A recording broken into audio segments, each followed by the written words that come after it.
할렐루야. 아멘. 네, 1월 30일 주일 오전 예배를 시작하도록 하겠습니다. 제가 기도하겠습니다. 아멘. 존귀하신 하나님 아버지, 주님께서 우리를 자녀 삼아 주시고 주님의 자녀로 살아갈 수 있도록 인도해 주심을 감사합니다. 아멘. 우리의 연약함과 부족함을 아시는 주님께서 우리의 필요를 채워주시고 우리들을 안전하게 보호해주셔서 감사를 드립니다. 이 시간 주님을 찬양하며 예배하는데 우리가 주님께 집중할 수 있도록 인도하여 주시고 주님과의 깊은 교제 속에 홀로 영광받아 주시옵소서. 감사드리며 예수님의 이름으로 기도드립니다. 아멘. 주님과 같이 18번 찬양합니다.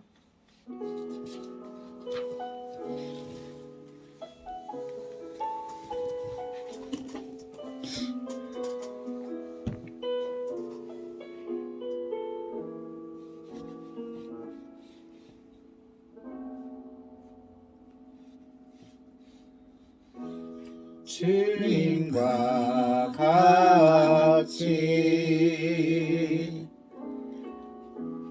내 마음 만지는 분은 없네. 오랜 세월 찾아 난 알았네. 내겐 주밖에 없네. 주님과 같이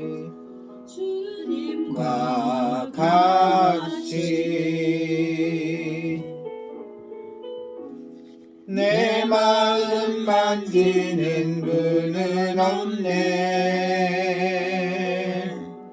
오랜 세월 찾아 난 알았네. 내겐 주밖에 없네. 주잡이 강같이 흐르고 주 손길 치료하네. 고통받는 자녀 부으시니 주밖에 없네.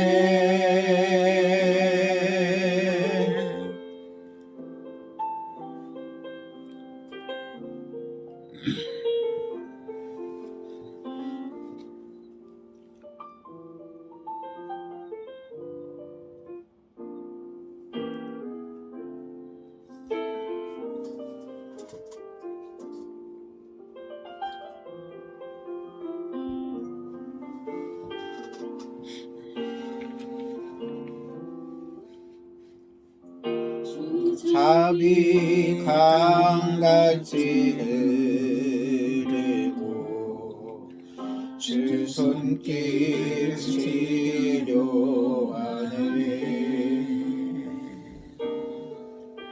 고통받는 자녀 품으시니 주밖에 없네. 주님과 같이 내 마음 만지는 분은 없네. 오랜 세월 찾아 난 알았네. 내겐 주밖에 없네. 주밖에 없네.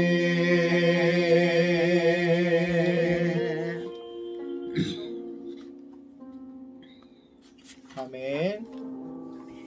19번 주의 손에 나의 손을 포개고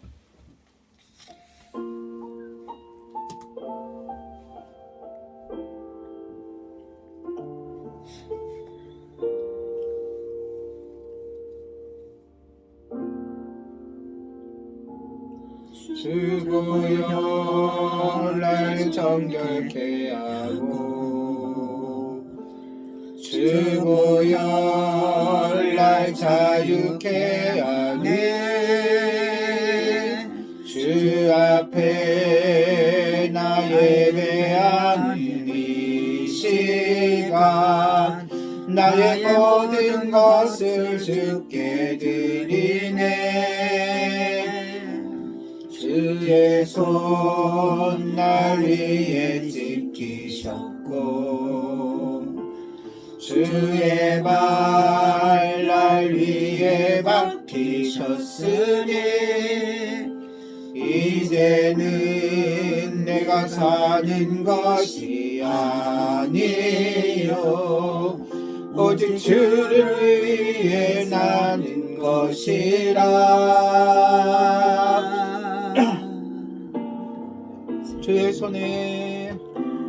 주의 손에 나의 손을 포개고 또 주의 발에 나의 발을 포개요. 나 주와 함께 죽고 또 주와 함께 살리라. 영원토록 주 위에 살리라. 주의 손에 나의 손을 포개고 또 주의 발에 나의 발을 포개요. 나 주와 함께 죽고 또 주와 함께 살리라. 영원토록 주 위에 살리라. 주 위에 살리라.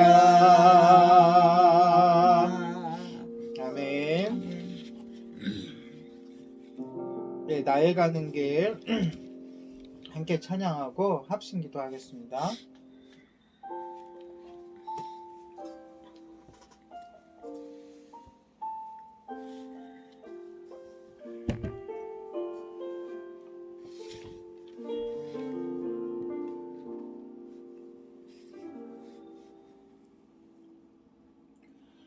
나의 가는 길 주님 인도하시네. 그는 보이지 않아도 날 위해 일하시네. 주 나의 인도자 항상 함께 하시네. 사랑과 힘 베푸시며 인도하시네.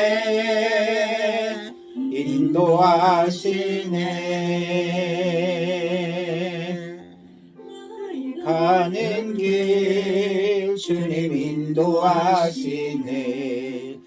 그는 보이지 않아도 날 위해 일하시네. 주 나의 인도자 항상 함께 하시네. 사랑과 힘 베푸시며 인도하시네.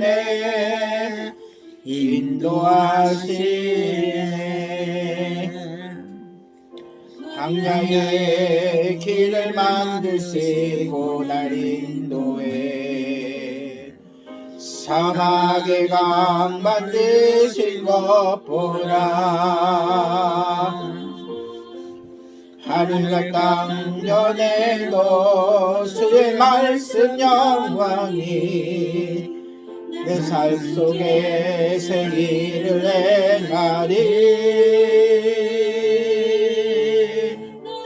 가는 길 주님 인도하시네. 그는 보이지 않아도 날 위해 일하시네. 주 나의 인도자 항상 함께 하시네. 사랑과 힘 베푸시며 인도하시네.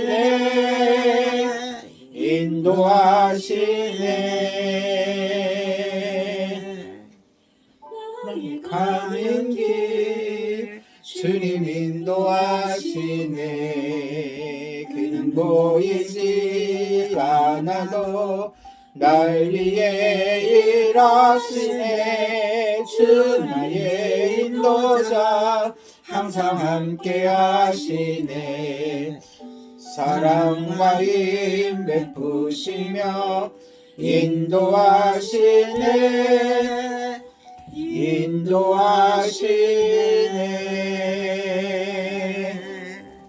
아멘. 네, 이 시간 합심해서 기도합니다. 지난 한 주간 동안 주님께서 주신 은혜, 함께 해주신 주님의 사랑을 떠올리면서 주님께 감사 기도를 드리고, 그럼에도 불구하고 하나님 뜻대로 살지 못했던 우리를 고백하며 하나님께 용서를 구하고, 또한 이 예배가 하나님께서 기뻐 받아주시는 영과 진리의 예배가 되게 해달라고 기도하시고, 마지막으로 예배를 인도하고 말씀을 증거할 저를 위해서 기도해 주시기 바랍니다. 함께 기도합니다. 거룩하신 하나님, 주님의 하나님께 감사와 영광을 돌립니다. 주님, 하나님 아버지, 거룩한 주님 동안 주님 놀라신 저희들 함께 기쁘고 즐거운 해주시고 마음으로 주님 앞에 모여 이 시간에 합심하여 기도할 수 있도록 도와주시옵소서. 주님, 하나님 아버지, 주님의 은혜 가운데 살아가는 우리를 하나님 아버지 주님의 돌보심이 없으면 한순간을 살 수가 없음을 알고 주님께 고백하오니 함께하여 주시옵소서. 주님 아버지, 주님의 뜻대로 살지 못했던 것, 게을르게 살았던 것, 기쁘게 살지 못했던 것 용서하여 주시고, 주님의 말씀 더욱 묵상하며 주님께 기도를 더욱 많이 하며 주님을 찬양하는 우리가 되게 하여 주시옵소서. 사랑하는 하나님 아버지, 이 예배가 하나님 아버지께 온전히 아버지 연결되는 주님이 기뻐 받으시는 참된 예배가 되게 하여 주시옵소서. 우리의 마음을 열어주시고, 하나님 아버지, 우리가 오직 가운 마음과 정성으로 우리 삶을 아버지 예배할 수 있도록 인도하여 주시옵소서. 하나님 아버지, 예배를 인도하여주고 아버지 주시는 우리 말씀이 선포될 때 죄명하고 말씀 가운데 역사하시고 함께해주시고 내 마음을 열어만져 주시고 치유의 능력이 하나님 아버지 기쁨의 능력, 회복의 능력이 아버지 열매하게 해주시옵소서. 이 죄인에게도 성령의 두루마리로 입혀주셔서 아버지의 입술을 정하여 주셔서 하나님의 대언자로서 하나님 아버지 주의 아버지 하나님의 말씀을 온전히 배우는 뜻대로 주님 역사하여 주시옵소서. 믿음의 시간이 되도록 감사를 드리며 예수님의 이름으로 모든 말씀 기도드립니다. 예수님의 이름으로 감사하며 기도합니다. 아멘.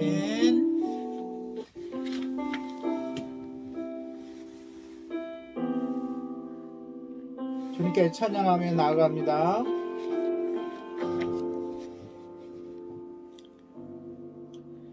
주께 엎드려 경배드립니다. 주 계신 곳에 기쁨 가득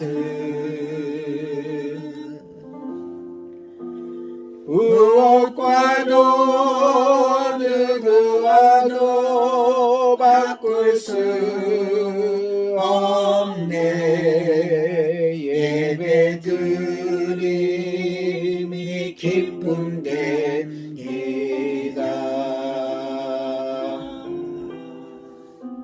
예배는 일상 속에서 우리의 삶을 하나님께 드리는 것입니다.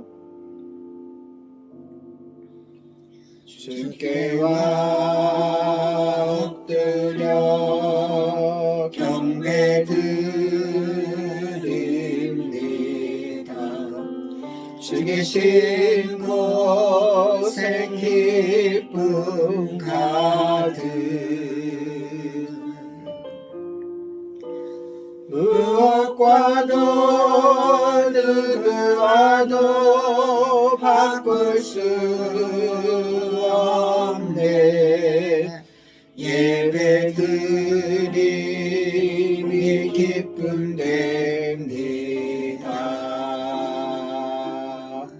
무엇과도 누구와도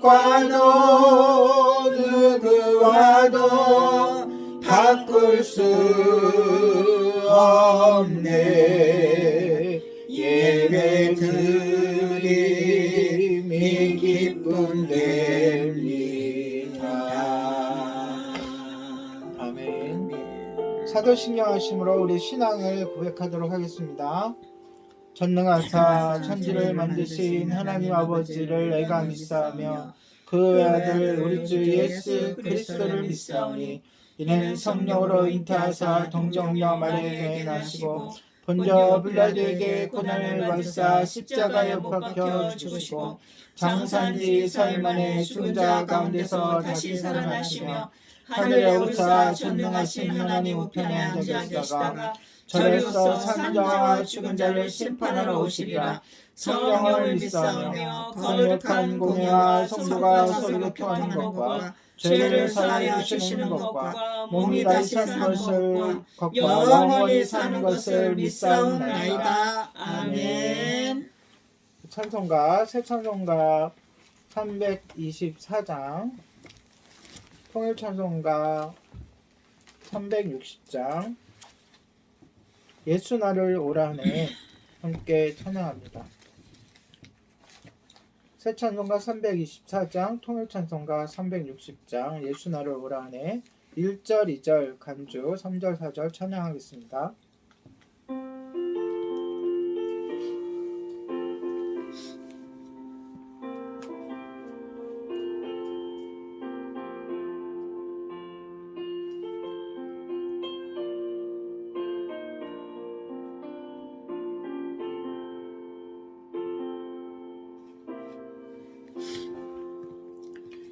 예수 나를 오라네 예수 나를 오라네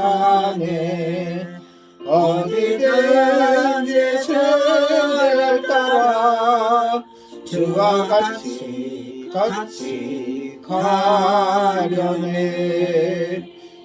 주의 인도하심 따라 주의 인도하심 따라 어디든지 주를 따라 주와 같이 가려네 겟세마네 동산까지 주와 함께 가려 하네 피땀 흘린 동산까지 주와 함께 가려네 주의 인도하심 따라 주의 인도하심 따라 어디든지 주를 따라 주와 같이 가려네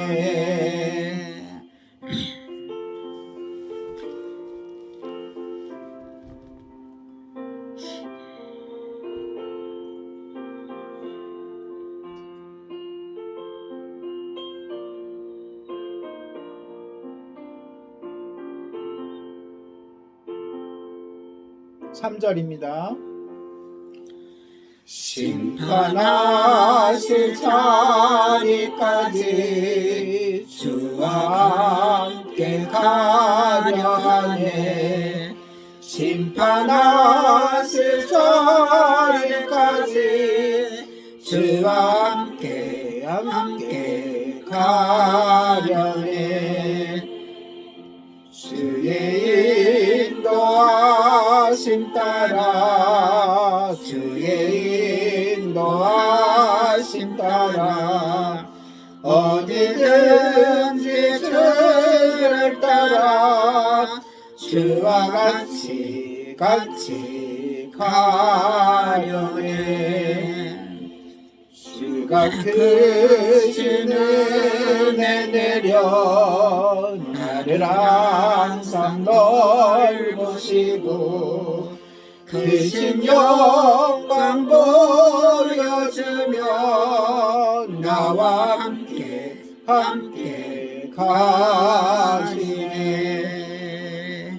주의 인도하심 따라 주의 인도하심 따라 어디든지 주를 주와 같이 가려네. 아멘. 네, 시간 우리가 합심해서 주님께 기도를 하는데요. 먼저 우리 교회에게 주신 기도 제목 3가지. 자기를 돌아보고 점검하며 내려놓는 성도가 되게 하소서. 자기의 십자가를 발견하고 감당하는 성도가 되게 하소서. 예수님을 알고 믿고 열심히 따르는 성도가 되게 하소서. 여기에 덧붙여서 오늘은 선교지와 선교사님들과 가족들 위해서 기도해 주시기 바랍니다. 코로나19 팬데믹이 길어지면서 많은 후원도 끊기고 또한 코로나에 걸려서 돌아가신 순교하신 선교사님들 많아지고 또한 코로나로 고통을 당하는 가족들도 많이 있습니다. 특히 저희가 섬기고 있는 후원하고 있는 선교사님 필리핀의 장성재 선교사님, 그 다음에 또 누구죠? 김성재 선교사님, 그 다음에 태국의 장성영 선교사님, 그 세 분의 그런 사역지와 또한 그 가족들을 위해서, 선교사님들을 위해서 기도해 주시고, 덧붙여서 한 가지 기도 제목은 저희 땅의 교회가 교회답게 순수성을 지켜가며 정치에 휘둘리지 않고 또한 세상의 그런 좋은 것에 따라가지 않고 순수한 믿음과 말씀을 지켜나가는 교회와 또한 교회의 지도자가 되게 하려고 이렇게 5가지 기도 제목으로 시간 합심해서 기도하겠습니다. 기도합니다. 거룩하신 하나님 아버지, 시간 하나님 아버지께 간절히 간절히 기도합니다. 하나님 아버지, 주님의 놀라우신 은혜와 사랑으로 함께 해주시옵소서. 자기를 돌아보고 점검하며 내려놓는 내림교회 성도가 되게 하여 주시고, 자기의 십자가를 발견하며 감당하는 내림교회 성도가 되게 하여 주시고, 예수님을 알고 믿고 열심히 따르는 내림교회 성도가 되게 하여 주시옵소서. 특히 하나님 아버지, 이 시간 간구하는 것은 선교지와 선교사님들 또한 그의 가족들 위하여 기도합니다. 코로나19가 올해 아버지여 지속되면서 아버지 그들에게 많은 어려움들이 아버지여 닥치고 있습니다. 하나님 아버지여, 우리들은 형편에 따라 재정의 후원도 끊고 기도도 소홀히 하지만 오로지 주님께서 그들을 끝까지 붙잡아 주시고 책임져 주시고 먹여 주시고 그들의 삶을 지켜 주시옵소서. 하나님 아버지, 주님의 놀라우신 은혜를 더하여 주시고 주님의 신을 더하여 주시옵소서. 하나님 아버지, 태국의 아버지 장성영 선교사님 또한 제 가족들 아버지 우리의 김성재 선교사님과 아버지 신성령 아버지 우리가 가족과 가족들을 지켜주시고 축복해 주시기를 주님 앞에 원하여 주시옵소서. 하나님 아버지, 또한 함께 간구하고 기도합니다. 하나님 아버지, 이 어려운 때 말세에 이 시대에 교회가 교회답게 이끌어 주시옵소서. 하나님 아버지, 코로나 방주가 현재 역할을 잘 감당하게 하시옵소서.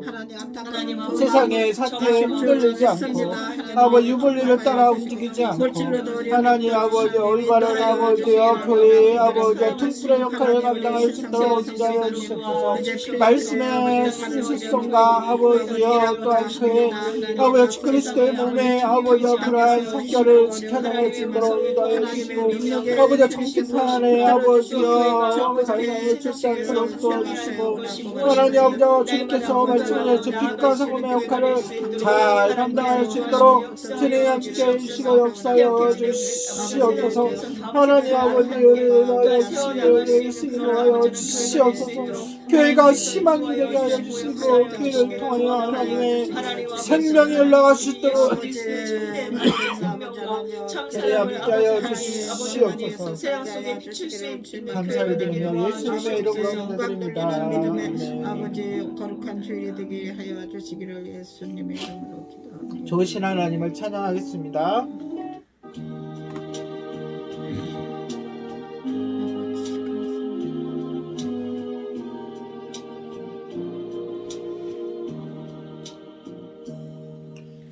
좋으신 하나님 좋으신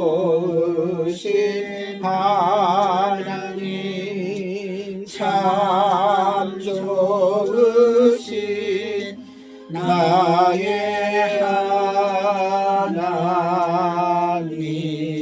우리의 기도를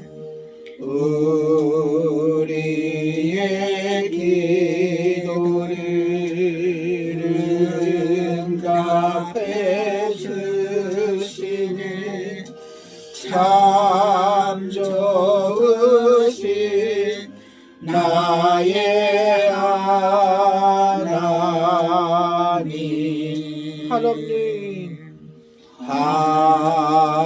한없는 축복을 우리에게 주시는 참 좋으신 나의 하나님.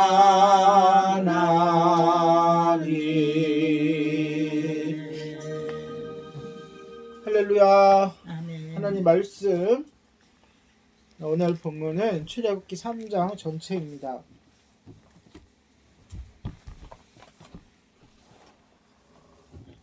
집에서 읽어오셨죠?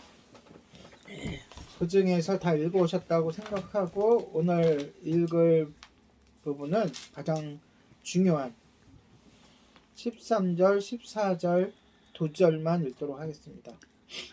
함께 합독하도록 하겠습니다. 13절, 14절 시작. 모세가 하나님께 아뢰되 내가 이스라엘 자손에게 가서 이르기를 너희의 조상의 하나님이 나를 너희에게 보내셨다 하면 그들이 내게 묻기를 그의 이름이 무엇이냐 하리니 내가 무엇이라고 그들에게 말하리까. 하나님이 모세에게 이르시되 나는 스스로 있는 자이니라. 또로 이르시되 너는 이스라엘 자손에게 이같이 이르기를 스스로 있는 자가 나를 너희에게 보내셨다 하라. 아멘. 이 스스로 있는 자 하나님께서 자신을 밝히신 거죠. 이것을 직역으로 번역하면 나는 나다라는 뜻이에요. 나는 나다. 네. 그러니까 하나님을 우리가 어떠한 비유로나 어떤 형상으로나 어떠한 구체적으로 정확하게 표현할 수는 없습니다. 우리가 알고 있는 하나님도 하나님께서 우리에게 보여주신 바만 알고 있는 것이지 하나님의 전체를 알고 있는 것이 아니고 또 하나님이 보여주시는 바가 각 개개인별로 그 범위가 다르기 때문에 누구의 하나님이 맞고 누구의 하나님이 틀리다고 우리가 판단할 수가 없는 것이죠. 일단 그렇게 아시고 본문으로 들어가도록 하겠습니다. 자, 2장 끝 마무리에 모세는 미디안에서 장인 이드로와 함께 살고 있었죠. 그렇죠? 그런데 출애굽기 2장 28절에서 알 수 있듯이 이 장인은 두 가지 이름으로 나옵니다. 네. 2장에서는 뭐라고 나와요? 루엘 이렇게 나오고 오늘 본문에서는 이드로 이렇게 나와요. 그러니까 왜 두 개의 이름을 불렸는지는 알 수 없지만 그 두 이름이 동일 인물이라는 사실은 우리가 분명히 알고 오해 없이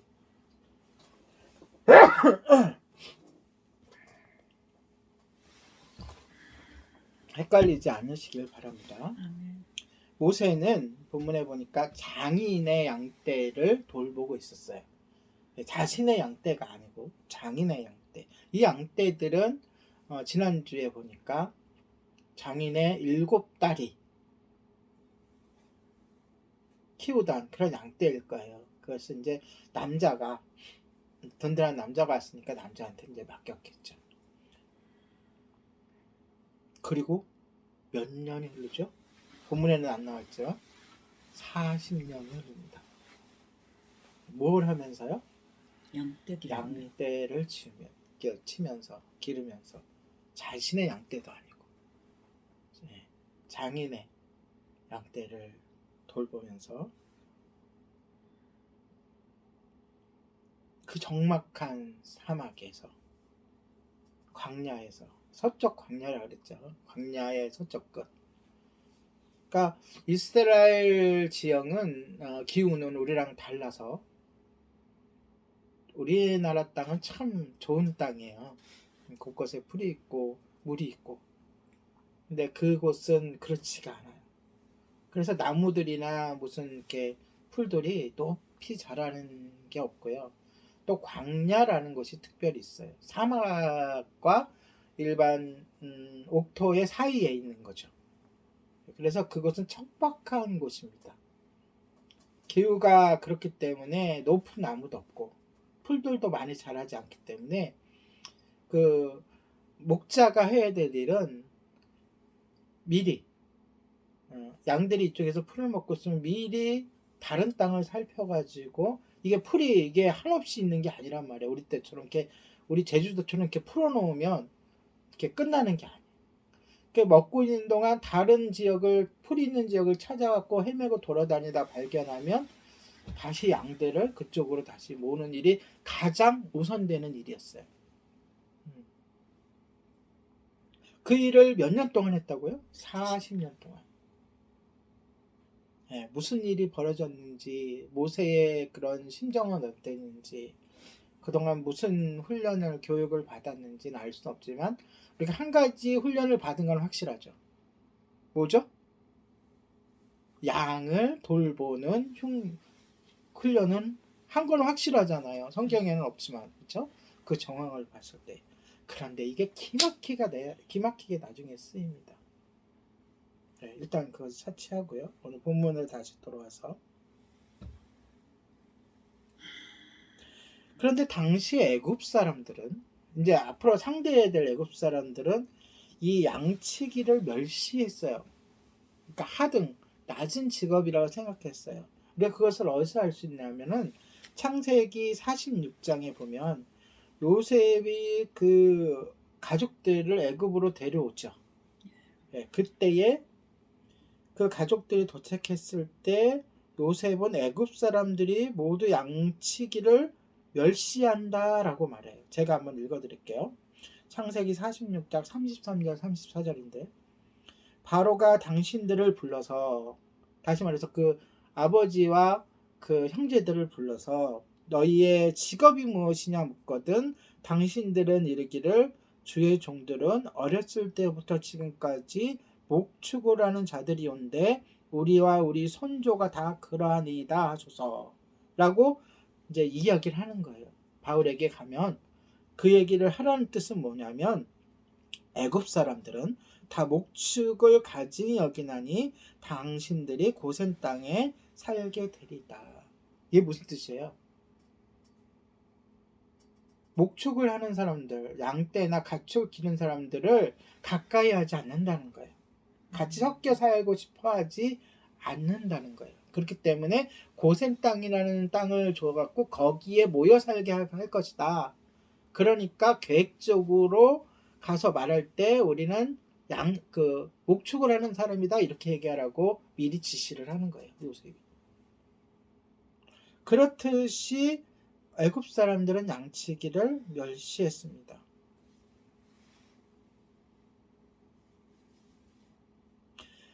애굽은 지금 40년 전에는 애굽에서의 왕자였는데, 그런데 이제는 그들에게 멸시받는 양측인 거예요. 그런데 이것 또한 하나님의 훈련 과정의 하나였어요. 그래서 아까 제가 처음에 얘기했죠. 우리가 정황상 한 가지 훈련을 확실하게 했을 것이다. 어떤 훈련이에요? 양을 치는 훈련. 그 안에는 여러 가지가 있는 거예요. 살아남은 짐승으로부터 양을 보호하는 일, 또한 물을 찾아 헤매고 꼴을 찾아 헤매는 그 역할, 그렇죠? 그런 것들이 나중에 다 광야 생활에서 나타나잖아요. 하여간 훈련 과정인 거예요. 하나님은 허투루 두 가지가 있었어요. 모세를 광야에서 40년 동안 있게 한 것은 두 가지다. 하나는 그의 인격을 훈련시키는 것. 내 힘으로 할 수 있어. 내가 이들의 지도자가 돼서 이들을 구원해낼 거야 했던 교만했던 마음을 꺾으시고, 그리고 그에게 어떤 마음을 주세요? 겸손한 마음. 오늘 끝부분하고 내일부터 하나님과의 모세와의 대화를 우리가 계속 살펴볼 건데요.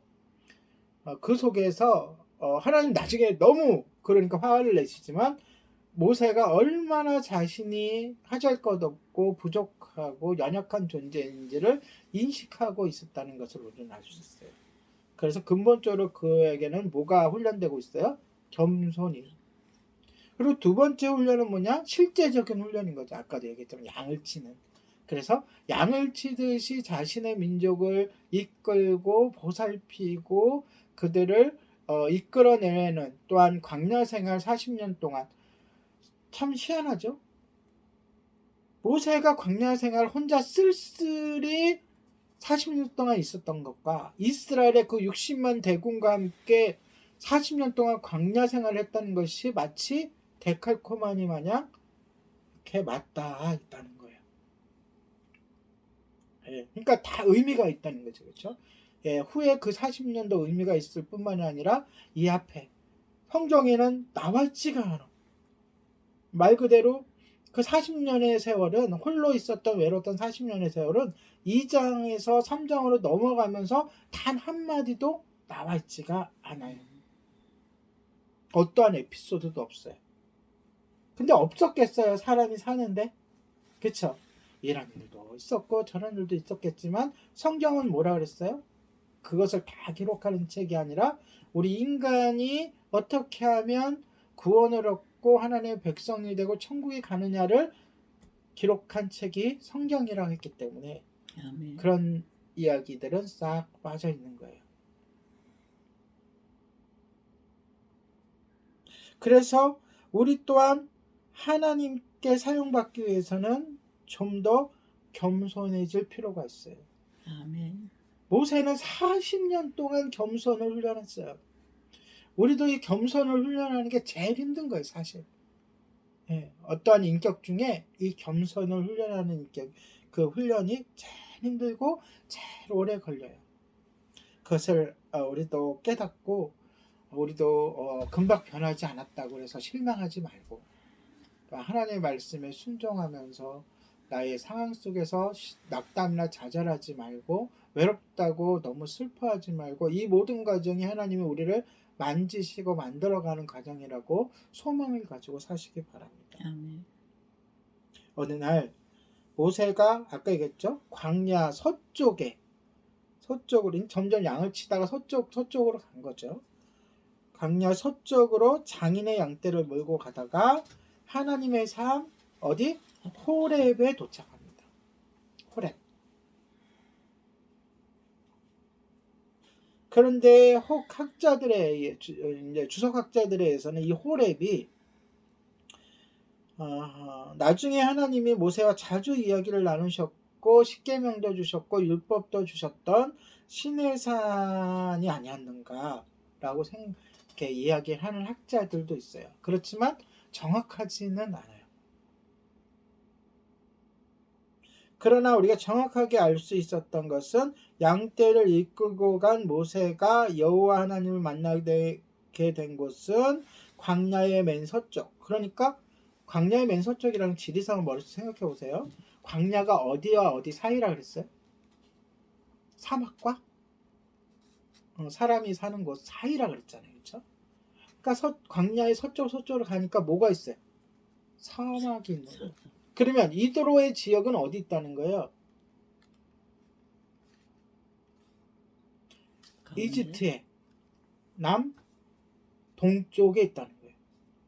그러니까 서쪽으로 가다 보니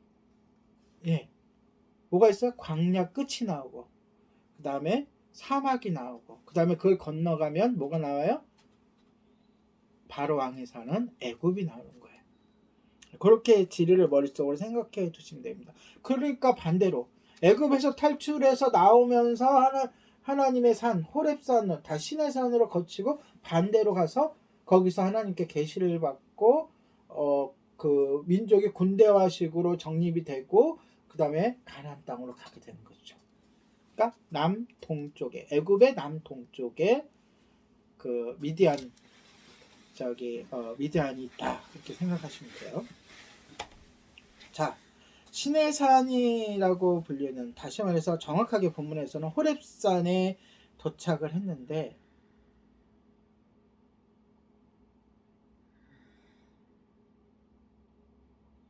모세의 입장에서 이 사막을 만났다는 것은 모세의 형편을 얘기하는 거예요. 더 이상 갈 데가 없다는 거죠. 다른 말로 그에게는 삶의 소망이 없다라는 뜻이에요. 더 이상 확신도 없고, 백성을 향한 그 뜨거웠던 그런 소망, 애국심도 사라졌고, 밋밋한 삶이었다는 거예요. 그런데 사실 그러한 상황 속에서 우리는 하나님을 만납니다. 우리가 힘들고 어렵고 연약하고 아무것도 할 수 없다고 느껴질 때, 너무나도 고통의 나락 속에 있다고 생각할 때, 그때 하나님께서 찾아오십니다.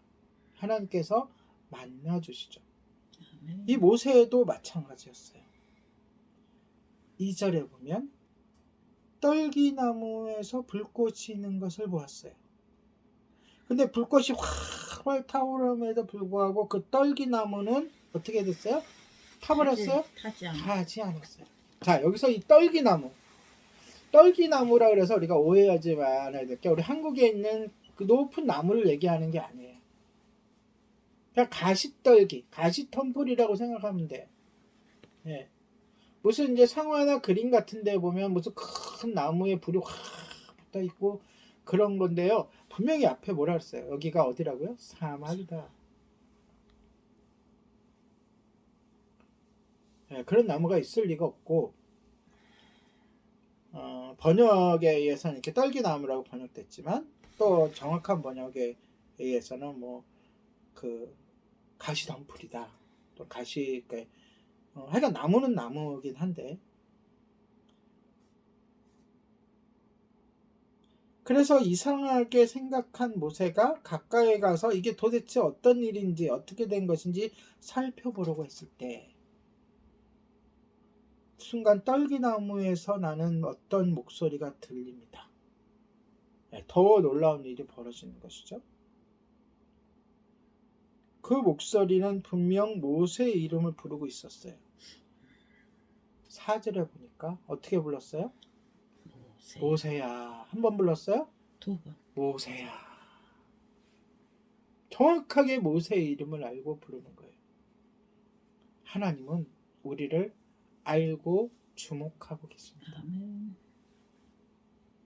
모세를 부르는 그 음성에 모세는 엉겹기를 놀래기도 하고 당황하기도 하고, 4절에 보니까 뭐라고 대답해요? 내가 여기 있나이다. 정확하게.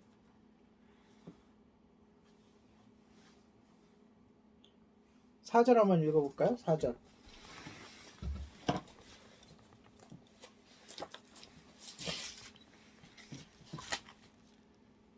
시작. 여호와께서 그가 버리고 돌이켜오는 것을 보신지라. 하나님이 떨기나무 가운데서 그를 불러 이르되 모세야 모세야 하시매 그가 이르되 내가 여기 있나이다. 자, 이 안에는 두 가지 말이 나와요. 하나님의 말씀과 또 뭐가 나와요? 인간의 대답.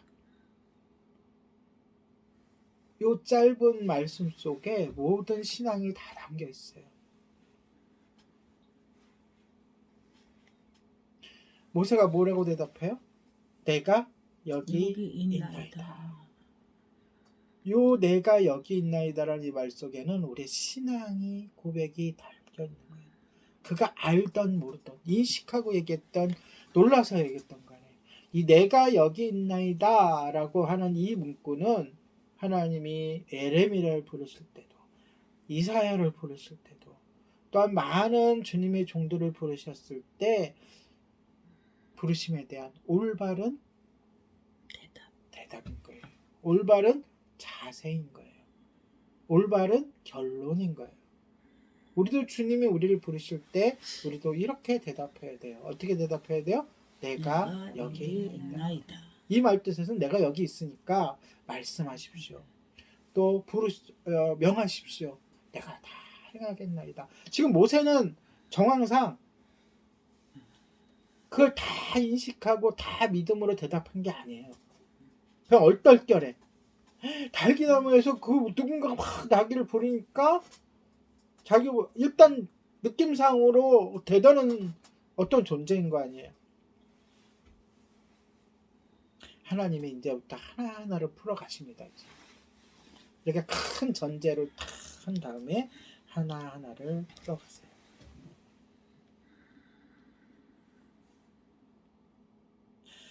그 목소리는 더 이상 가까이 오지 말라고 하십니다. 그리고 그곳은 거룩한 땅이니 뭘 벗어요? 신을 벗어라. 자, 그러면 거룩한 땅은 어떤 땅이죠?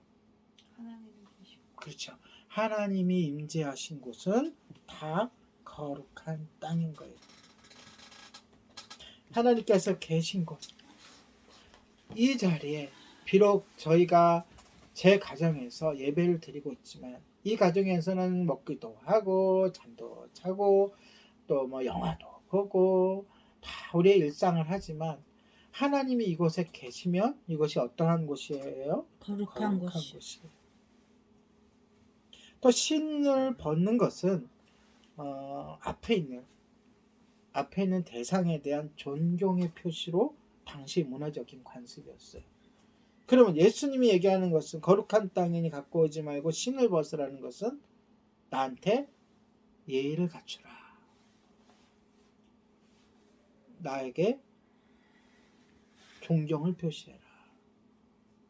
지금 너에게 얘기하고 있는 나는 너에게 존경을 받고 예배를 받고 예의를 갖춰야 될 대상이다 라고 말씀하시는 거예요. 이 시간 하나님께 우리가 예배를 드리고 있는데 우리가 예배 드리는 하나님은 나에게 여러분 각자에게 어떤 분이십니까? 오늘 본문을 바라보면서 본문의 이 장면을 보면서 우리도 그러한 묵상을 해야 될 줄로 믿습니다. 자, 하나님이 먼저 자신을 소개하시죠. 굉장히 지금 이 부분들이 우리의 일상 속에서도 지켜야 될 부분을 하나님이 우리들에게 보여주시는 거예요. 가끔 이런 전화가 저한테 옵니다. 방송을 보거나 인터넷에 글을 올리고 하다 보면 전화가 와서 다짜고짜 물어봐요. 뭐가 이렇게 어떤 게 궁금하니까 대답해 주세요 막 이래요. 그럼 저는 말을 딱 끊습니다. 그리고 뭐라 그러겠어요 제가? 먼저 누구시죠? 라고 물어봅니다. 그러니까 우리 많은 분들이 갈급하거나 급해서 그럴 수도 있지만 그걸 잘 못해요. 전화를 하거나 사람을 만나면 먼저 자기를 상대방을 밝혀야 돼요. 본문에 하나님이 그러시잖아요. 안 그러면 자 보세요. 전화가 왔어요. 근데 상대방이 자기를 밝히지 않으면 제가 상대방을 처음 하는 전화라면 제가 상대방을 알 도리가 있어요? 없어요? 없어요.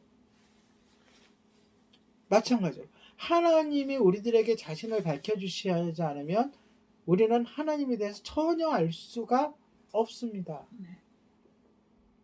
그래서 하나님이 제일 먼저 하시는 일이 모세를 불러서 이제 모세를 지금 장면부터 세우시는 그 장면이잖아요. 하나님의 일꾼으로 쓰시려고 처음으로 하시는 얘기가 뭐예요? 자신을 밝히시는 거예요. 그런데 뭐라고 밝히실까요? 아브라함의 하나님, 이삭과 하나님, 야곱의 하나님. 하나씩 하지만 아브라함과 이삭과 야곱의 하나님이다. 그러면 모세가 야곱에 대해서 잘 알겠어요? 이삭에 대해서 잘 알겠어요? 아니면 아브라함에 대해서 잘 알겠어요? 잘 알겠죠. 원래 우리나라보다도 몇 배 더 이스라엘 민족은 그런 독특성이 있어요. 그 종교적인 독특성인데 그 자기 조상에 대해서 철저하게 가르침을 받습니다. 근데 이것을 철저하게 미리 알게 하기 위해서 미리 학습을 하게 하기 위해서 하나님이 어떠한 작업을 하셨어요? 지난주에 그가 성장할 때 누구 밑에서 성장하게 했어요? 엄마 밑에서. 친엄마 히브리인 아브라함에 대해서, 이삭에 대해서, 야곱에 대해서 쭉 배워온 그 히브리인의 가정에서 그 엄마의 손길에서 자라게 하셨잖아요. 언제까지? 청년이 될 때까지. 그렇죠? 그러니까 아주 완벽하게 안다고는 할 수 없지만 아브라함과 이삭과 야곱의 하나님이라고 이야기하는 것이 모세가 듣기에는 가장 잘 알아들을 수 있는 소개인 거예요. 어머니가 애굽 땅 고산 땅에서 날 기르실 때 얘기하셨던 그분, 그 하나님이라고 받아들일 수가 있는 거예요. 그 야곱의 그러면 우리는 여기서 그럼 아브라함과 하나님에 대해서, 이삭과 하나님에 대해서, 야곱과 하나님에 대해서 알아야 되죠. 우리는 뭐가 있어요? 성경책이 있어요. 그러니까 시간을 내서 한번 창세기를 훑어봐야 돼요. 아브라함의 하나님, 아브라함의 입장에서 하나님은 어떤 분이셨죠? 하나님이 아브라함을 부르신 이유가 뭐예요? 아담이 죄를 짓고 인류가 죽을 수밖에 없는 죄를 졌을 때 하나님이 그 인간을 창조하신 그 하나님께서 우리를 너무나 사랑하셔서 우리를 죄에서 구원하시기 위해서 계획을 세우셨는데, 그게 뭐죠? 구원 계획. 구원 계획의 그 안에는 큰 민족을 이루고 그 민족의 한 사람이 태어나서 제2의 아담으로서 그 모든 죄를 짊어지고 해결하시는 그런 계획을 세우셨잖아요. 그런데 그 민족을 세우기 위한 첫 번째 단초로 누가 사용되죠? 아브라함이 사용되는 거예요. 그래서 아브라함에게 나타나셔서 내가 내게 지시할 땅으로 가라 했을 때 아브라함이 어떻게 했죠? 본토 친척 아비 집을 떠나 내가 내게 지시할 땅으로 가라 했을 때 갈 바를 알지 못하고 거기에 뭐 했죠? 순종했죠. 예, 공통점 순종. 아브라함과 하나님과의 관계에 있어서 지금 필요한 가장 대표적인 것은 순종이에요. 자, 이삭은요?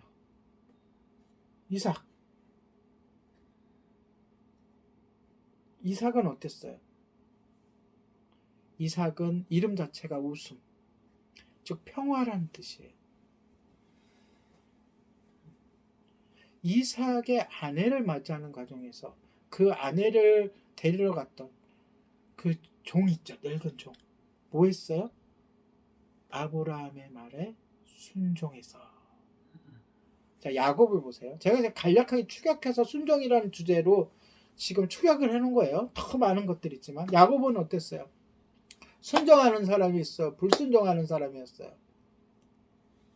야곱은 개판이었어요. 쉽게 말하면 형을 속이기도 하고 아버지를 속이기도 하고 심지어 장인어른을 속이기도 하고. 근데 그가 하나님께서 어떤 사람이 돼요? 많은 고난과 역경 가운데 순종의 사람이 되어가요. 그래서 이 공통점은 뭐냐? 순종이에요. 오늘 본문에만 국하면. 그래서 하나님이 이렇게 자신을 아브라함과 이삭과 야곱의 하나님이라고 소개할 때는 이제 모세가 뭘 해야 되는 거예요? 순종해야 돼. 순종하기가 쉬워요, 어려워요? 어렵기 때문에 지금 하나님이 이 배경을 쭉 깔아 놓으시는 거예요. 지금 어떻게 할 수밖에 없도록. 처음에 모세가 순종합니까? 못합니까? 못한다 그래요. 못한다고. 순종은 해요, 결국은. 근데 그 과정 속에 못한다 그래요. 네, 그 일은 좀 이따 살펴보고. 또 하나, 모세는 지금 상황이 어때요? 외롭고 자기의 정체성도 다 잃어버리고 지금 그 미디안 땅에서 도피 생활을 40년 동안 하면서 그다음 장인어른의 양을 키우고 있는 상황이에요. 자기의 아이덴티티, 자기의 정체성은 다 무너졌어요. 그런 모세에게 나는 아브라함의 하나님, 이삭의 하나님, 야곱의 하나님이라고 소개하는 것은 모세의 정체성을 다시 한번 세워주는 거예요. 아멘. 내가 그런 하나님인데 내가 너에게 나타났으니 너는 어떤 사람이라고요? 히브리인이다. 너는 너의 조상은 아브라함이고 이삭이고 야곱이다. 다시 말해서 너는 내 백성이다. 나의 사람이다. 라는 것을 심어주는 거예요. 그것이 첫 만남에 있어서 하나님과 우리와의 첫 만남에 있어서 하나님이 하시는 첫 번째 작업인 거예요. 뭐요? 자기를 소개하시면서 우리를 정립해 주는 거예요.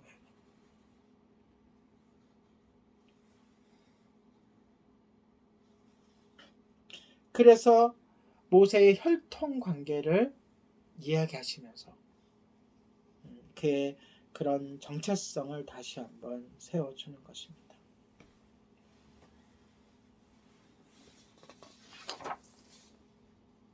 이렇게 자신의 모세의 뿌리를 찾게 해주심으로 모세는 그날부터 40년 동안 목적이 없이 살아왔었는데 목적이 분명한 사람으로 살게 돼요. 아멘. 그리고 예전에 자신이 마음 먹었던 하나님이 심어놨던 정의감과 공의 그리고 백성을 향한 자기 민족을 향한 사랑이 다시 한번 꿈틀꿈틀 되는 거예요. 그리고 나서부터 이스라엘 백성을 위해 살게 되는 거죠. 긴 여정 가운데 나머지 40년 동안 왜 하나님이 40년과 40년과 40년을 이렇게 나누셨는지 다 이해할 수는 없지만 어떤 의미가 다 있을 것 같아요. 그 결과 모세는 어때요? 많은 난관에 부딪히고 반대에 부딪히고 급기야는 자기가 믿던 민족에게 배반을 당하고 말 그대로 폭동을 당하고 해도 흔들리지 않아요. 나중에 모세를 보면요. 이런 사람이 과연 있을까? 이런 지도자가 있을까? 우리나라에도 이런 지도자가 세워졌으면 좋겠다. 라는 생각이 들 정도로 정말 흔들리지 않는 바위 같은 모습을 보게 돼요. 근데 지금은 처음 이제 시작이라 엄청나게 흔들리죠. 나중에 보면 모세는 이스라엘 백성들이 히브리인들이 가장 존경하는 새 인물을 뽑으라면 그 중에 꼭 들어갑니다. 누굽니까?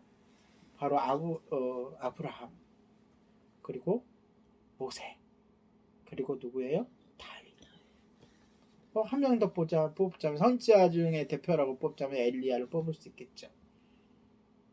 그렇게 존경하는 사람이 되어가고 있습니다.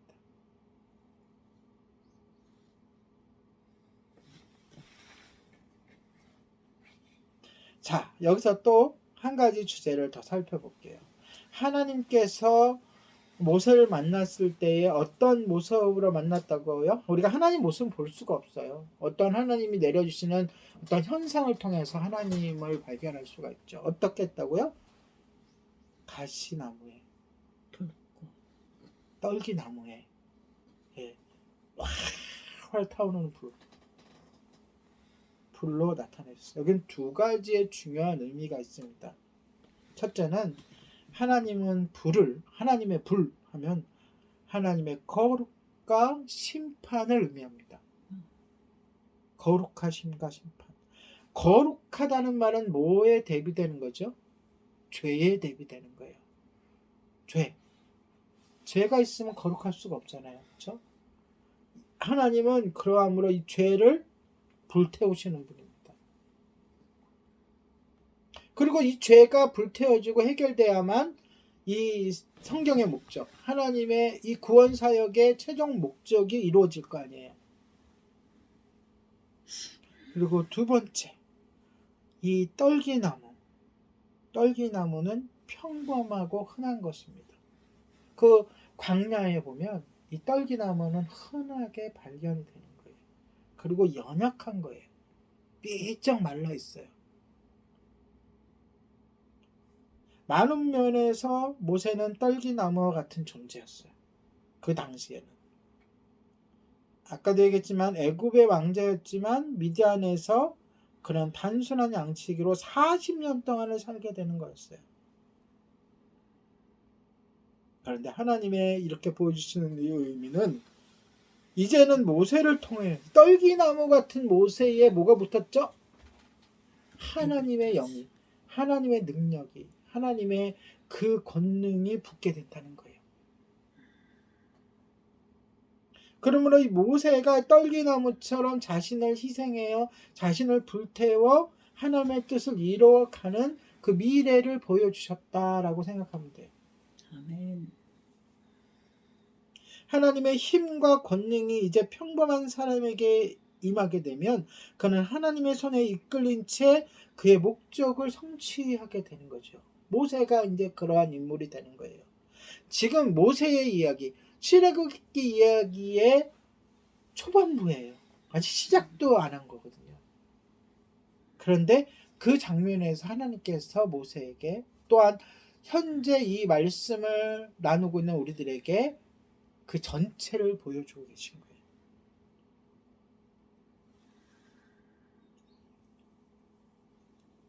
모세는 자신의 능력과 지혜를 의지했었죠. 과거에. 그래서 결과가 어떻게 됐어요? 살인을 하게 됐고 그걸로 인해서 쫓겨나게 됐어요. 쫓겨다니게. 그러나 이제는 그는 하나님의 도구로 사용될 거예요. 한마디로 말하면 하나님이 모세 안에서 불꽃이 되어 주실 거예요. 그 광경은 이제 모세와 애굽 왕 바로의 싸움을 과정에서 정말로 하나님이 어떻게 행하시는가를 보면 우리가 이 장면이 그것을 나타내고 있다는 것을 확신하게 될 겁니다. 자, 모세에게 이렇게 또 얘기합니다. 왜 나타냈느냐? 내가 왜 모세에게 나타났느냐를 이야기를 또 설명해 주세요. 친절하게. 왜 그러셨죠? 애굽에 있는 이스라엘 백성의 참상을 보시고 성경에 나와 있는 거예요. 본문에. 도움을 구하는 그들의 기도를 들으신 하나님은 그들의 고난을 걱정하시 긍휼히 여기시면서 모세를 애굽으로 보내서 이스라엘 백성을 어떻게 하시기로? 구원하시기로 작정하셨기 때문이에요. 방법을. 8절에서 하나님은 자신이 그 백성들을 애굽인의 손에서 건져내고 그들에게 땅을 되돌려 주실 땅을 되돌려 주실 것이라고 말씀해 주세요. 이것은 요셉, 이스라엘 가족들을 애굽으로 이끌었던 요셉이 분명히 알고 있었던 거예요. 그래서 요셉이 죽을 때 뭐라고 유언을 해요? 나를 이 땅에 묻지 말고 뼈를 수습해 놨다가 우리의 고향으로 돌아갈 때 주님께서 아브라함에게, 이삭에게, 야곱에게 주셨던 그 땅, 이삭이 우물을 팠던 땅, 야곱이 그 삼촌의 그 집에서 온갖 모진 고생을 하다가 돌아갔던 그 땅으로 주님께서 우리 백성을 보내주실 것인데 그때에 나의 뼈를 수습 가지고 가서 거기에 어떻게 해달라고요? 묻어다 달라고 예언했던 그곳으로 다시 이스라엘 백성을 이끌어내서 그 땅을 주겠다 라고 이야기합니다. 그러면서 그 땅은 어떤 땅이라고 소개해요? 젖과 꿀이 흐르는 땅이다. 근데 실제로 가나안 땅이 젖과 꿀이 흐르는 땅입니까? 광야에 비해서는, 사막에 비해서는 그렇죠. 그러나 애굽에 비해서는 애굽은 무슨 강이 있어요? 라일강이 비옥한 라일강이 있기 때문에 그래서는 훨씬 척박한 땅입니다. 가나안 땅이. 그런데 하나님은 그 땅을 어떻게 표현해요? 젖과 꿀이 흐르는 땅이다. 그것은 하나님께서 그 땅을, 그 백성을 주님의 영으로, 주님의 말씀으로 부욕해 하시겠다는 뜻이에요. 아멘.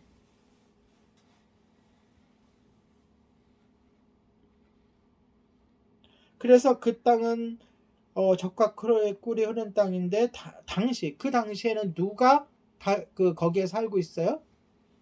가나안 족속, 헷 족속, 히위 족속, 그리고 여부스 족속이 살고 있어요. 하나님이 직접 말씀해 주시는 거예요. 그래서 우리가 그 땅을 보통 가나안 땅이다라고 얘기했는데 정확하게는 가나안 땅이 아니죠. 여러 나라가 그러나 이제 대표적인 족속이 가나안이니까 그래서 가나안 땅이라고 부르는 거예요. 그래서 그들에게 그것을 빼앗아. 왜 빼앗아요? 이스라엘 백성에게도 주려고 빼앗지만 하나님이 나중에 분명히 얘기하십니다. 그 족속이 하나님께 범죄하고 죄로 가득해서 하나님의 심판을 받아야 되는 거예요. 소돔과 고모라처럼.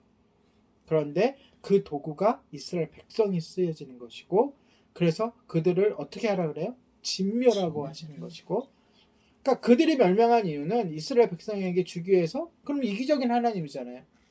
그게 아니라 그들의 죄악 때문에 멸망하는 것이고 하나님의 약속이 이루어지기 때문에 그 땅이 주어지는 거예요.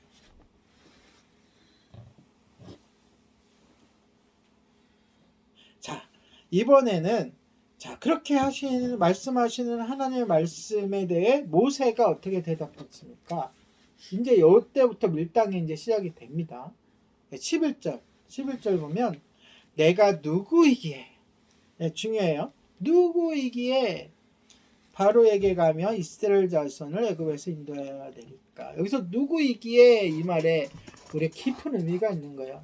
이 뜻은 무슨 뜻이에요? 긍정적인 얘기예요? 부정적인 얘기예요? 부정. 나는 못하겠다 이런 뜻이에요. 여기서 누구이기에 라는 단어는 나는 약하다. 그의 과거가 다 잡히는 거예요. 나는 이스라엘 민족에게도 버림받았고 그쵸?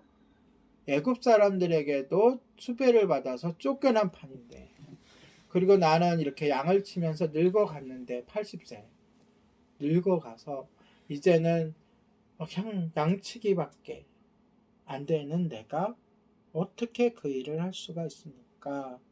라고 이야기하는 거예요. 여기서 두 가지가 다 있죠.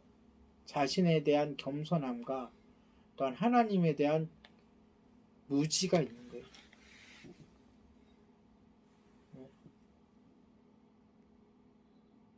우리도 그런 것 같아요. 주님께서 우리에게 일을 시키실 때 우리가 못하겠습니다 하는 가운데서는 우리의 겸손한 데 있는 것 같아요. 나의 부족함을 아는. 또 하나는 뭐냐면 하나님의 능력, 하나님에 대한 믿음이 부족한 면도 있는 것이죠. 그러니까 우리 너무 그렇다 해서 우리를 책망할 필요는 없어요. 모세도 그랬는데 모세는 자신을 아까도 얘기했지만 평범한 떨기나무로 생각했을 뿐 특별한 존재로 생각하지 못한 것이죠. 세월이 그렇게 지난 거예요. 이해할 수 있어요. 모세의 지금 상황을.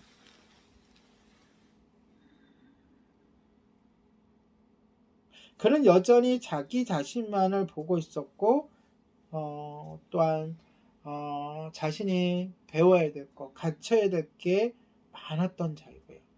어떤 면에서는 아예 희망조차 그런 거 있잖아요. 우리 살다 보면 너무나 힘들고 너무나 실패를 많이 하고 좌절하면 우리 그 추운 날씨에 고생하고 있는 노숙인들처럼 그러니까 뭔가 하기 싫은 거예요. 그리고 뭔가 이렇게 계획을 짜거나 뭔가 으쌰으쌰 하고 싶은 마음이 없는 상태. 우리도 우리 인생을 살면서 짧은 인생을 살았지만 그런 경험이 있잖아요. 그렇죠? 그런 상황인 거예요.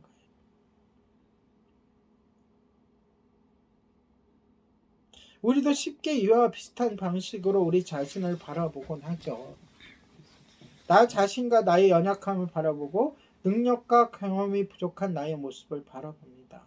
그러나 우리는 나 자신을 넘어서 내 안에서 불타고 계시는 하나님의 영을 바라보아야 합니다. 이제 하나님이 그걸 깨닫게 해주실 거예요. 여러 가지 참 하나님도 인내심이 아주 무한하신 것 같아요. 여러 가지 말로 또 여러 가지 그런 퍼포먼스로 모세를 설득하십니다.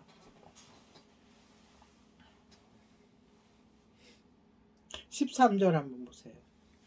이스라엘 백성들이 자신이 보낸 분이 누구냐고 묻는다면 뭐라고 대답할까요? 라고 또 이번에는 또 여기서는 좀 이제 마음이 조금 하나님의 말씀에 따르겠다는 마음으로 약간은 그 좀 이렇게 변화가 있는 것 같아요. 요 말 속에는 이제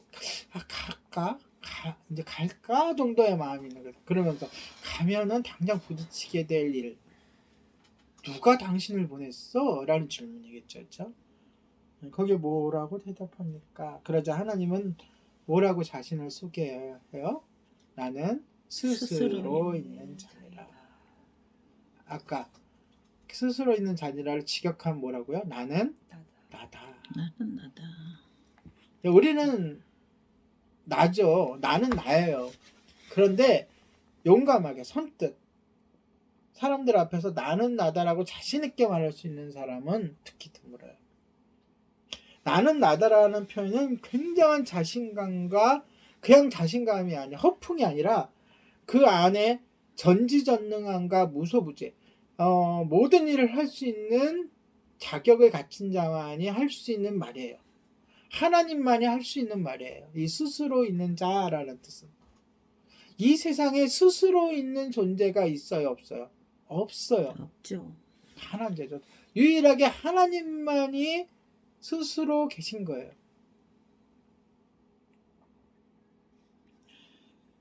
그리고 이 하나님에 대해서 이스라엘 사람들은 그래도 조상 대대로 인식해 왔기 때문에 스스로 있는 자라고 소개를 하면 알아들어요. 하나님이 이스라엘 사람, 지금 모세의 질문이 그렇잖아요. 누가 당신을 보냈습니까? 라고 했을 때 뭐라고 대답합니까? 근데 엉뚱하게도 하나님이 그들이 알아들지도 못한 말을 하는 게 아니라는 거예요. 정확하게 알 수는 다 알 수는 없지만 스스로 있는 자다라고 얘기를 하게 되면 스스로 있는 그분, 아브라함이 믿었던 그분, 이삭이 믿었던 그분, 야곱이 믿었던 그분이라고 그들은 알 수 있는 거예요. 그러니까 그들에게 선문담식으로 전혀 모르는 단어를 대는 게 아니라 그들이 조상 대대로부터 내려왔던 그들을 이 이스라엘 땅, 이 애굽 땅에서 구원해서 하나님 아브라함에게 약속했던 그 가나안 땅으로 이끄실 그분이라고 알아들을 수 있는 거예요. 그리고 나중에도 더 자세히 살펴보겠지만 이 스스로 있는 자라는 이 하나님의 그런 그 이름 그리고 하나님의 그런 성품 하나님의 그 존재를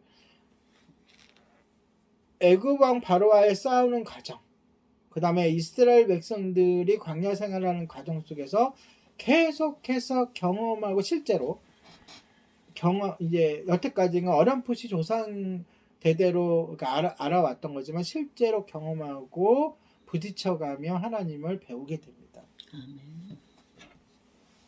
그래서 이 스스로 있는 자라는 이 단어, 이 문구는 출애굽기의 전체 주제이기도 해요. 출애굽기 그러면 이스라엘 백성이 애굽을 탈출해서 가나안 땅에 들어갔다. 라는 것에 그런 스토리에 매몰되기 쉽지만 거기서 우리는 하나님을 알고 배워야 돼요. 근데 그 하나님이 어떤 분이라고요? 스스로 말씀하시고 가르쳐 주셨는데 스스로 계신 자, 전능자, 능력의 하나님을 우리는 알아야 돼요.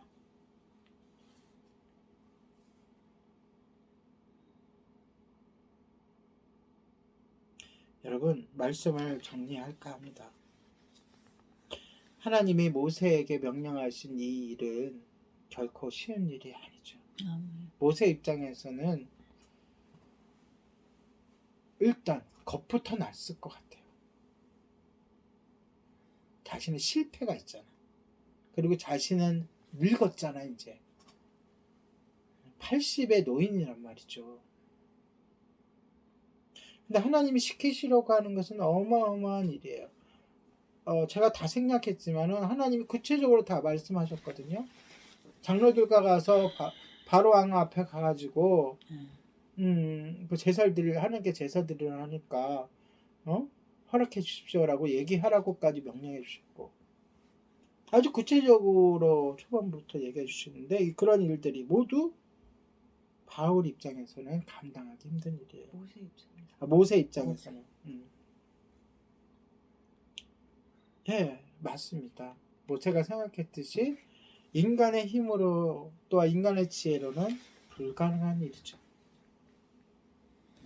하나님의 힘과 능력이 없다면 모세는 그 임무를 성공적으로 수행하겠다고 소망조차 갖지 못할 것입니다. 당시에 당시에 애굽왕 바로는 그 당시만 해도 가장 강력한 나라의 왕이었어요. 그런데 모세는 어땠어요? 평범한 나무에 불과했어요.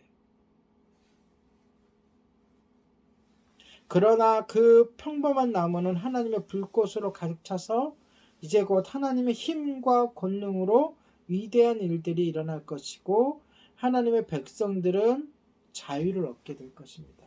우리는 다 알고 있어요. 이미 다 봤기 때문에, 이미 다 읽었기 때문에. 그런데 우리가 이제 앞으로 쭉 그 과정을 살펴볼 텐데 그 안에서 새록새록 하나님께서 준비하신 그 보화들을 우리가 캐내게 됩니다. 우리에게 주시는 그러한 은혜가 있을 것입니다. 모세처럼 우리도 평범하고 흔한 질그릇에 불과할지도 몰라요. 그러나 우리는 하나님께 기름 부음 받았고 어떻게? 성령으로 그분의 능력을 힘입었어요. 그것은 변치 않는 하나님의 말씀이고 사실이에요. 하나님은 여러분과 저 같은 평범한 사람들을 통해 불가능하다고 생각되는 일들을 이루어 가십니다.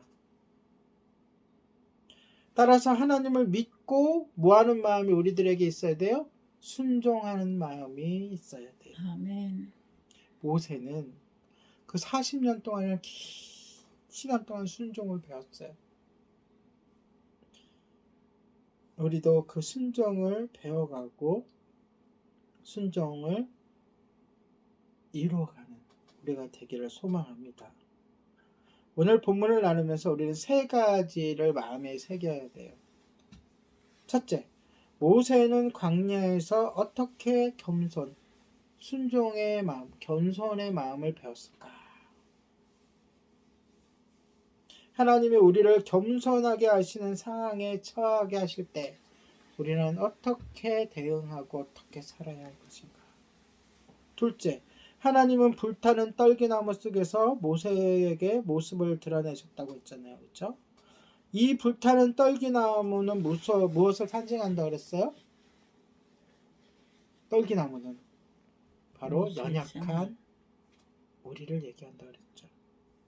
그러나 그 불은 하나님의 능력, 성령의 충만하심, 하나님의 그런 우리를 향한 열정을 나타낸다고 했어요. 셋째, 하나님께서 모세를 부르실 때 하나님이 요구하시는 일에 순종하면 그와 함께 하시고 그에게 능력을 주실 것이라고 약속합니다. 오늘날 하나님은 우리에게도 동일한 약속을 주고 계세요. 우리가 뭐하면? 순종하면 기꺼이 나아갈 것이다. 모세가 보기에 답이 없다고 생각했듯이 하나님이 우리에게 말씀하실 때 우리는 부족하다, 할 수 없다, 답이 없다고 생각이 먼저 들 수 있어요. 그럴 수 있어요. 그러함에도 불구하고 뭐하면? 순종하면 하나님의 능력을 보고 약속을 이뤄 가실 것입니다. 아멘. 오늘날 하나님은 우리에게 약속을 주고 계세요. 그리고 올 한 해도 우리 교회에 약속을 주셨죠. 우리는 순종하며 기꺼이 나아가야 할 것입니다. 우리의 삶과 사역에서 하나님이 주시는 능력을 경험하는 우리 모두가 되시기를 예수님의 이름으로 축복합니다. 아멘. 기도하겠습니다. 모세를 부르셨듯이 오늘도 우리를 부르신 하나님 아버지, 우리의 삶 속에 하나님께 사용되는 데 방해가 되는 교만한 요소들이 있다면 그것을 제거해 주시옵소서. 주님께서 우리 안에서 권능의 불꽃이 되어 주시옵소서. 그 불꽃이 우리 삶에 더 밝게 타오를 수 있게 해 주시옵소서. 아멘. 주님의 능력 대신에 자신의 능력을 의지하려고 하는 유혹을 뿌리치게 하시고 주님께는 불가능이 없다는 사실을 굳게 믿고 주님만을 의지하게 하시옵소서. 감사를 드리며 우리 주 예수 그리스도의 이름으로 기도합니다. 아멘. 아멘.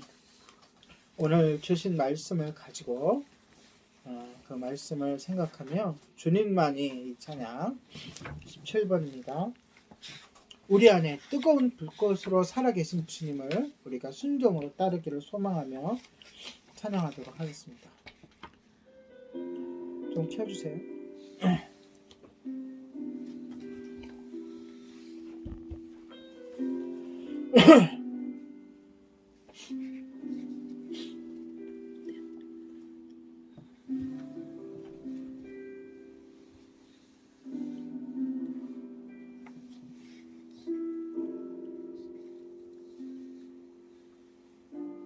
내 안에 살아계신 주, 내 안에 살아계신 주, 나 따르기 원해. 그 음성 따라 살기를 나 간절히 원해. 헛된 것을 구하지 않으리, 더 이상 마음 주지 않으리. 주님만 항상 섬기며 주 영광 안에 살리. 주님만이 나의 구원, 주님만이 나의 전부, 주님만을 사랑해요. 주님만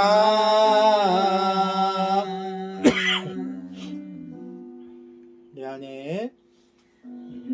안에 살아계신 주, 나 따르기 원해. 그 음성 따라 살기를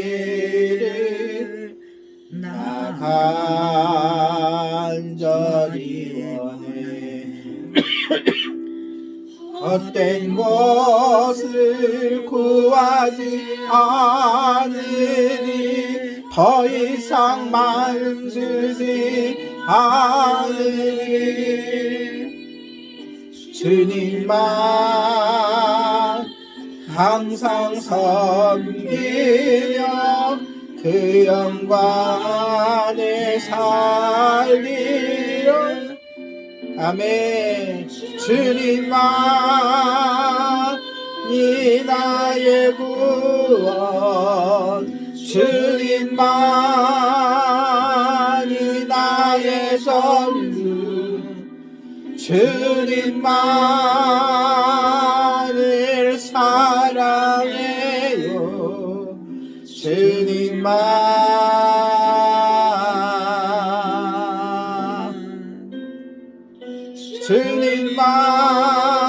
주님만이 나의 구원 주님만이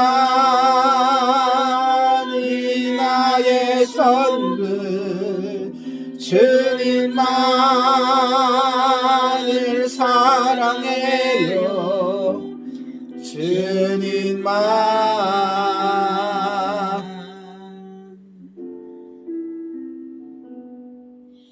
내 안에 살아계신 주 나 따르기 원해 음성 따라 살기를 나 간절히 원해 아멘. 거룩하신 하나님 아버지 모세에게처럼 우리들에게도 오셔서 우리를 주님의 자녀로 삼아주시고 주님의 일꾼으로 삼아주심에 감사합니다. 그 감사한 마음을 우리가 헌금으로 주님께 올려드리오니 이 헌금이 하나님께 영광을 돌리는 곳에 믿지 않은 영혼을 구원하는 일에 또한 이 헌금이 필요한 곳에 곳곳에 사용될 수 있도록 인도하여 주시옵소서. 네, 감사하는 마음으로 헌금한 손길이에도 주님께서 약속하신 은혜를 날마다 부어주시옵소서. 아멘. 지금은 우리 주 예수 그리스도의 은혜와 하나님의 사랑과 성령님의 교통하심이 고난과 외로움 속에 겸손해진 모세처럼 겸손한 마음으로 자기를 부인하고 우리 안에 불꽃으로 역사하시는 주님만을 의지하고 말씀에 순종하여 복음을 전하기를 소망하는 모든 성도 위에 함께 있을지어다. 아멘. 주님 감사합니다. 하나님께 감사의 박수를 올려드리도록 하겠습니다. 감사합니다.